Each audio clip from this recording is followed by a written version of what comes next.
Sie hatte eine Regel: kein Hund. Sie war Krankenschwester im Nachtdienst, arbeitete 12-Stunden-Schichten, wohnte in einer Einzimmerwohnung in Dortmund und hatte schlicht keinen Platz für irgendetwas, das mehr von ihr wollte, als sie noch zu geben hatte. Dann rief ihre Schwester an, wegen einem Boxer am Straßenrand. Zunge raus, kein Halsband, saß neben einem leeren Wassernapf, als würde er auf jemanden warten, der nie mehr zurückkommt. Laura sagte 4-mal Nein, beim 5. Mal sagte sie Ja.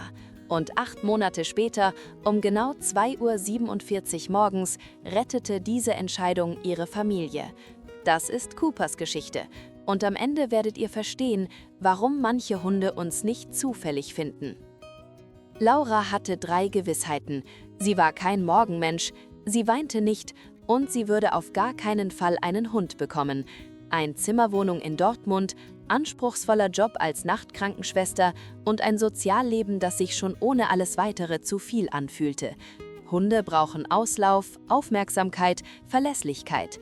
Laura kam nach 12-Stunden-Schichten nach Hause und wollte einfach Stille. Ein Hund ergab keinen Sinn. Dann rief ihre Schwester an einem Dienstag im Oktober an.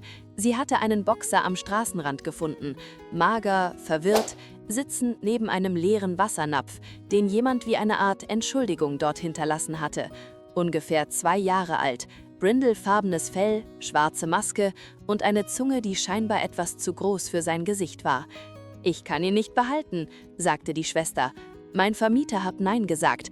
Nimm ihn einfach für 2 Wochen.« Laura sagte beim ersten Anruf 4-mal Nein, beim 5. Mal sagte sie Ja. Seinen Namen, Cooper, entschied sie auf der Heimfahrt. Die ersten 20 Minuten verbrachte er damit, in Höchstgeschwindigkeit um die Kücheninsel zu kreisen, als hätte er noch nie Laminatboden unter den Pfoten gehabt.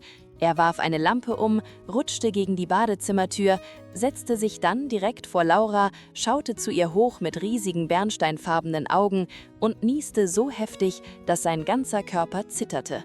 Laura starrte ihn an. »Wir werden Probleme haben«, sagte sie. Sie hatte nicht Unrecht.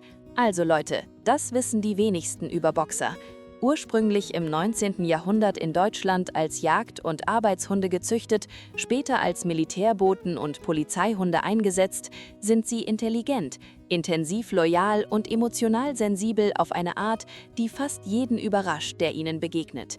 Sie lesen einen Raum nicht nur, sie nehmen ihn in sich auf. Was auch immer ihr fühlt, euer Boxer fühlt es auch, meistens bevor ihr es euch selbst eingestanden habt. Cooper hatte Laura in etwa 72 Stunden vollständig durchschaut.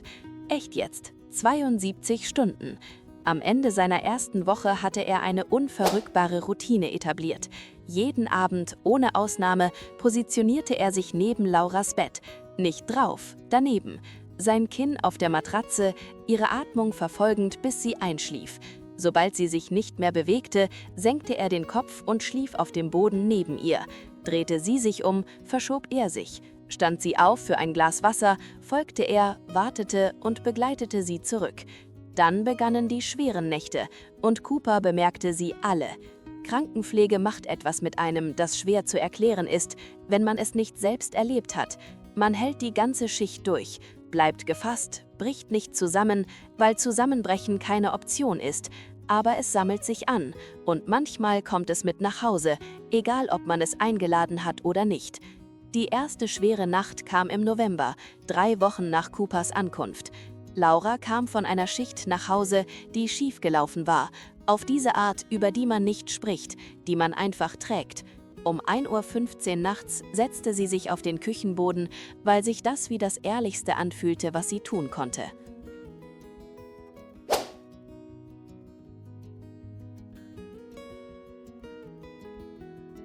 Cooper kam zu ihr. Kein Gespringe, kein Bellen, nichts Dramatisches. Er legte sich neben sie, drückte sein warmes Gewicht gegen ihre Seite und legte seinen Kopf in ihren Schoß. Die Zunge hing seitlich raus, völlig würdelos. Laura lachte, bevor sie weinte. Und dann tat sie beides. Sie saßen 22 Minuten auf dem Küchenboden. Cooper blieb alle 22 davon. Wenn ihr noch nicht abonniert habt, das tut weh, Leute, drückt kurz den Button. Die Wochen danach bauten etwas auf, das Laura nicht erwartet hatte. Cooper lernte ihren Rhythmus, ohne dass sie ihm irgendetwas erklärt hätte. Vor Schichten blieb er nah bei ihr, als würde er wissen, dass etwas Schweres kommt. An freien Tagen war er pures Chaos. Körperwackeln, Spielzeuglieferungen, dramatisches Fallen aufs Sofa. Er entwickelte das, was Laura das Morgenprotokoll nannte. Jeden Morgen wartete Cooper an der Schlafzimmertür. Sobald ihre Augen aufgingen, kam er zu ihrer Bettseite, legte beide Vorderpfoten auf die Matratze und drückte seine Nase an ihre Wange. Nicht an die Stirn, an die Wange. Jeden Morgen, ohne Ausnahme, 14 Monate lang.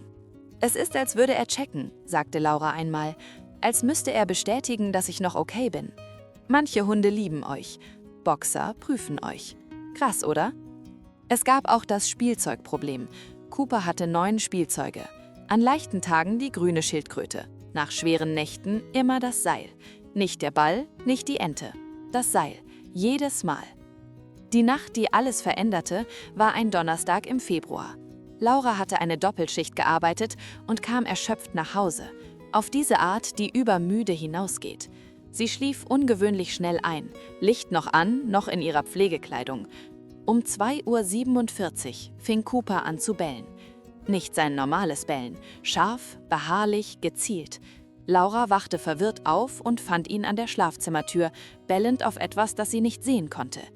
Sie überprüfte die Wohnung, die Eingangstür, nichts. Sie legte sich wieder hin. Cooper folgte ihr, beruhigte sich aber nicht. Er lief 2-mal hin und her, dann stand er vollkommen still und starrte sie an. Laura setzte sich auf.